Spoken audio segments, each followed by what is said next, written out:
বন্ধুরা, এই যে আমাদের কারখানার ছেলেরা মুড়ি খাবে।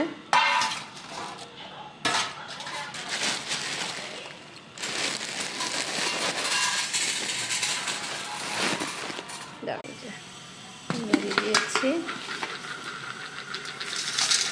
চানাচুর, এগুলো রোজ সকালে টিফিন, আর কোনো দিন যদি ওভার টাইম হয় সেদিন সকালে। আচ্ছা, একজন আবার নেবে তোমার চিনি, একজনা চানাচুর খায় না। কি ও তেল কি করে জানবো? ভিডিও